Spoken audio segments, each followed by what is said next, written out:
ഈ വൈദ്യുതി ബില്ല് 16 പൈസയുടെ കണക്ക് പറയുമ്പോൾ ഈ പൈസ കണക്കൊക്കെ പറഞ്ഞ് നമ്മൾ ഈ തമ്മിൽ തല്ലേണ്ട കാര്യമുണ്ടോ എന്ന് പലരും ന്യായീകരിക്കാൻ ശ്രമിച്ചേക്കാം. പക്ഷേ അവർക്കിത് കൃത്യമായി മനസ്സിലാകാഞ്ഞിട്ടായിരിക്കും എന്നേ പറയാൻ കഴിയൂ. പ്രശാന്തെ, നന്നായി ഒന്ന് നമുക്ക് പറഞ്ഞ് മനസ്സിലാക്കി കൊടുത്താലോ ഈ ചാർജ് വർധനവ് എങ്ങനെയായിരിക്കും നമുക്കൊക്കെ ബാധിക്കുക എന്ന്? മോത്തി, ഞാൻ ഈ മാസം വന്ന വൈദ്യുതി ബില്ല് വീട്ടിലെ ബില്ലൊന്ന് നോക്കിയായിരുന്നു. അപ്പോൾ 10,500 രൂപയുടെ ബില്ലുണ്ട്. അപ്പോൾ അത് എത്ര രൂപ കൂടുമെന്ന് ആലോചിക്കായിരുന്നു. ഈ മാസം ഡിസംബർ 5-ാം തീയതി മുതൽ ഈ നിരക്ക് വർധന പ്രാബല്യത്തിലായി. അപ്പോൾ ഈ മാസത്തെ ബില്ലിൽ കാര്യമായി ഇനി പ്രതിഫലിക്കില്ല. പക്ഷെ അടുത്ത മാസത്തെ ബില്ലിന് വരുമ്പോൾ, അതായത് 2 മാസം കഴിഞ്ഞാണ് ഇനി ബില്ല് വരുന്നത്. അപ്പോൾ ഫെബ്രുവരി മാസത്തിലെ ബില്ല് വരുമ്പോൾ ഇപ്പൊ കണ്ട ബില്ലിലെ തുകയൊക്കെ അങ്ങ് മാറും എന്നുള്ളതാണ്. അതായത് ഇപ്പോൾ നമുക്ക് ഇനിയിപ്പോൾ വർധന വരാൻ പോകുന്നത് ഒരാൾക്ക് ഒരു ശരാശരി ഉപയോഗിക്കുന്നത്, ഏറ്റവും കുറഞ്ഞ ഉപയോഗിക്കുന്നത് മുതൽ പരമാവധി ഒരു 500 യൂണിറ്റിന് മുകളിലൊക്കെ ഒരു മാസമൊക്കെ ഉപയോഗിക്കുന്നവരുണ്ടെങ്കിൽ അവർക്ക് 15 രൂപ മുതൽ ഏകദേശം 300 രൂപ വരെ കൂടും എന്നുള്ളതാണ്. അപ്പോൾ അതായത് ഒരു 250 യൂണിറ്റൊക്കെ ഉപയോഗിക്കുന്നവരാണ് ശരാശരി. അത് ഒരു മാസമാണെങ്കിൽ, നമുക്ക് ബില്ല് വരുമ്പോൾ 2 മാസമാണ്. ഒരു മാസം 250 യൂണിറ്റ് ഉപയോഗിക്കുന്നവർക്ക് ഏകദേശം 45 രൂപ കൂടും. അങ്ങനെ വരുമ്പോൾ 2 മാസം ബില്ല് എടുക്കുമ്പോഴേ അത് 90 രൂപയോ വർധന, ഏകദേശം 100 രൂപ അടുപ്പിച്ച് ഒരു വർധന വരികയാണ്. നമ്മൾ 100 രൂപ എന്ന് പറയുമ്പോൾ എന്തെല്ലാം ഒരാൾക്ക് 100 രൂപയ്ക്ക് 2 കവർ പാല് വാങ്ങിക്കാം. അപ്പം ഞാൻ പറഞ്ഞത്, പല രീതിയിലാണ് നമുക്ക് ഈ ചെലവ് കണക്ക് കൂട്ടാൻ പറ്റുന്നത്.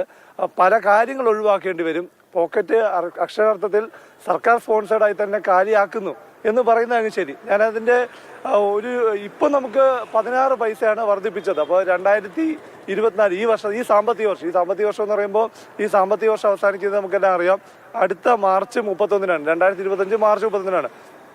നമുക്കെല്ലാം ഇനിയിപ്പോൾ ഫെബ്രുവരി മാസത്തിലെ ബില്ല് വരുമ്പോൾ അത്ര ഒരു 16 പൈസ ശരാശരി യൂണിറ്റിന് കൂടും. അതായത് ഞാൻ ഈ പറഞ്ഞതുപോലെ ആയിരിക്കും. 250 യൂണിറ്റൊക്കെ ഉപയോഗിക്കുന്ന ഒരാൾക്ക് ഈ രീതിയിലായിരിക്കും വർധന. ഏകദേശം ഒരു 100 രൂപയുടെ വർധനയൊക്കെ ഉണ്ടാകും. പക്ഷേ അത് കഴിഞ്ഞ് അടുത്ത ബില്ല് വരുമ്പോൾ കളി പിന്നെയും മാറുകയാണ്. അത് പിന്നീട് വർധനയുടെ തോത് പിന്നെയും മാറും. കാരണം എന്താണ്, ഈ 16 പൈസ എന്നുള്ളത് മാർച്ച് 31 കഴിയുമ്പോൾ കഴിയും.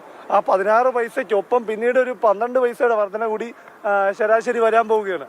അപ്പോൾ ആ രീതിയിലുള്ള ഒരു വർധനയാണ് നമ്മൾ ഇനിയിപ്പോൾ കാണാൻ പോകുന്നത് എന്നതാണ് ഏറ്റവും പ്രധാനം. ഇങ്ങനെയൊക്കെ വരുമ്പോൾ നമുക്ക് തോന്നും ഈ 16 പൈസയും 12 പൈസയും ചേർത്ത് 28 പൈസയുടെ വർധന മാർച്ച് 31 കഴിയുമ്പോൾ നമുക്കുണ്ടാകും. അതുകൊണ്ട് തീരുന്നു. ആ 12 പൈസയും 16 പൈസയും 28 പൈസയുടെ വർധന അപ്പം തന്നെയായി. ഇതിനൊപ്പം തന്നെ KSEB ഒരു വശത്തൂടെ കഴിഞ്ഞ ഈ ഒക്ടോബർ തൊട്ട് 19 പൈസ സർചാർജ്, യൂണിറ്റിന് ഇന്ധന സർചാർജ് എന്ന രീതിയിൽ ഒരു പിരിവുണ്ട്. അപ്പോൾ അതിൻ്റെ കൂടെ കൂടും. ഇതിന് പുറമെ ഇലക്ട്രിസിറ്റി ഡ്യൂട്ടി ഉണ്ട്. അപ്പോൾ ഇലക്ട്രിസിറ്റി ഡ്യൂട്ടിയും സർചാർജും ഇതെല്ലാം കൂടി കൂടുന്നതാണ് നമ്മുടെ വൈദ്യുതി ബില്ല് എന്ന കാര്യം നമ്മൾ പ്രത്യേകം ഓർക്കണം. അപ്പോൾ വലിയ ചൂഷണം തന്നെയാണ് നടക്കുന്നത്. കാരണം വൈദ്യുതി ബോർഡ് ആവശ്യപ്പെട്ടത് 37 പൈസയുടെ വർധനയാണ് ഈ വർഷം. ഈ വർഷം എന്ന് വെച്ചാൽ ഈ സാമ്പത്തിക വർഷം. പക്ഷേ അത്രയും കൂട്ടിക്കൊടുത്തില്ല എന്നൊക്കെ പറഞ്ഞ് സർക്കാരിന് ന്യായീകരിക്കുന്നവരൊക്കെ വിശദീകരിക്കുമായിരിക്കും. പക്ഷെ ഒരു പൈസ ആണെങ്കിൽ ഒരു പൈസ, അത് സാധാരണക്കാരെ സംബന്ധിച്ച് ഈ വിലക്കയറ്റത്തിൻ്റെ കാര്യം, നമ്മളൊരു സൂപ്പർ മാർക്കറ്റിലേക്ക് പോയാലോ അല്ലെങ്കിൽ ഏതെങ്കിലും ഒരു പലവ്യഞ്ജന കടയിൽ പോയാലോ അവിടെ സാധനങ്ങളുടെ വില കൂടുന്നതിൽ ഒരു മാനദണ്ഡവുമില്ല. അതിൽ ഇപ്പോൾ നിത്യോപയോഗ സാധനങ്ങളുടെ ആണെങ്കിലും നമ്മുടെ അല്ലാത്ത മറ്റ് ഇപ്പോ വാഷിംഗ് പൗഡർ ആണെങ്കിലും അല്ലാത്ത പല രീതിയിൽ വിലക്കയറ്റം പിടിച്ചു നിർത്താൻ വിപണിയിൽ സർക്കാർ ഇടപെടൽ നടത്തണമെന്ന് നിരന്തരം പൊതുജനങ്ങൾ ആവശ്യപ്പെട്ടിട്ടും ഇതൊന്നും കേട്ട ഭാവം പോലും വയ്ക്കുന്നില്ല സർക്കാർ. പക്ഷേ എന്നാൽ വില കൂട്ടാൻ കഴിയുന്നത് എന്തിനൊക്കെയുണ്ടോ അതിനൊക്കെ വില കൂട്ടുന്നുണ്ട്. ചില സർക്കാർ സംവിധാനങ്ങൾ തന്നെ പിരിച്ചുവിടുന്നുണ്ട്. നമുക്കിനി യാതൊരു സാംസ്കാരിക ബന്ധങ്ങളും വേണ്ട എന്നാണോ സർക്കാർ വിചാരിക്കുന്നതെന്ന് അറിയില്ല. അമ്മാതിരി ഇടപെടലുകളൊക്കെ നടത്തുന്നുണ്ട്. നിയമനങ്ങളൊന്നും നടത്തുന്നില്ല. എവിടെയോ സ്കൂളുകളിലൊക്കെ പലയിടത്തും അധ്യാപകരില്ല. ആ അധ്യാപക നിയമനം പോലും നടത്തുന്നില്ല. ഈ സാഹചര്യത്തിൽ ഇതിങ്ങനെ കൂട്ടിക്കൊണ്ടു പോയാൽ ഇത് എങ്ങനെയാണ് മുന്നോട്ട് പോവുക പ്രശാന്തേ? നമ്മളൊക്കെ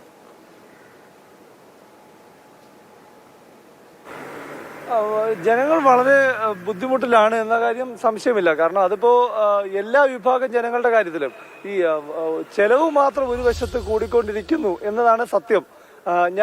നമ്മളിപ്പോൾ ഈ വൈദ്യുതി നിരക്ക് വർധന കൂടിയൊരവസരത്തിൽ എന്തായാലും നമുക്ക് ഞാൻ ഈ പറയാൻ പോകുന്ന വിഭാഗത്തിൽപ്പെട്ടവരായിരിക്കും എല്ലാ ഈ ബില്ല് വരുന്ന എല്ലാവരും ഈ വിഭാഗത്തിൽപ്പെട്ടായിരിക്കും. നമുക്ക് ഒന്ന് പരിശോധിച്ച് തന്നെ പോവാം. അതായത് ഇപ്പോൾ 50 യൂണിറ്റ് വരെ ഉപയോഗിച്ച് 40 യൂണിറ്റ് വരെ ഉപയോഗിക്കുന്നവർക്ക് വൈദ്യുതി വർധനയില്ല. പക്ഷെ ഒരു മാസം 50 യൂണിറ്റ് വരെ ഉപയോഗിക്കുന്നവർ വളരെ കുറഞ്ഞൊരു വിഭാഗമായിരിക്കും. അതിൽ 202 രൂപയാണ് നിലവിൽ അവർക്ക് ഈ വൈദ്യുതി യൂണിറ്റ് നിരക്കും ഫിക്സഡ് ചാർജും എല്ലാം കൂടി വരുന്ന ബില്ല് എന്നത്. അത് പക്ഷേ 210 രൂപയെ അങ്ങനെയാണ് 7000 രൂപയുടെ വർധന. അത് ഒരു മാസത്തെ ബില്ലാണ്. നമ്മളെപ്പോഴും ഈ ഒരു മാസത്തെ വർധനയാണ് 7000 എന്ന് പറയുന്നത്. 2 മാസത്തെ ബില്ല് ദ്വൈമാസ ബില്ലാണ് നമുക്ക് വരുന്നത്. അപ്പോൾ അങ്ങനെ വരുമ്പോൾ 15 രൂപയാകും. 100 രൂപ ഇനിയിപ്പോൾ 100 രൂപ വരെ മാസം 100 യൂണിറ്റ് വരെ ഉപയോഗിക്കുന്നവർക്കാണെങ്കിൽ അവർക്ക് 430 രൂപയാണ് നിലവിലെ നിരക്ക് എന്നുള്ളത്. അത് 448 ആവും. 17000 രൂപയുടെ വർധന.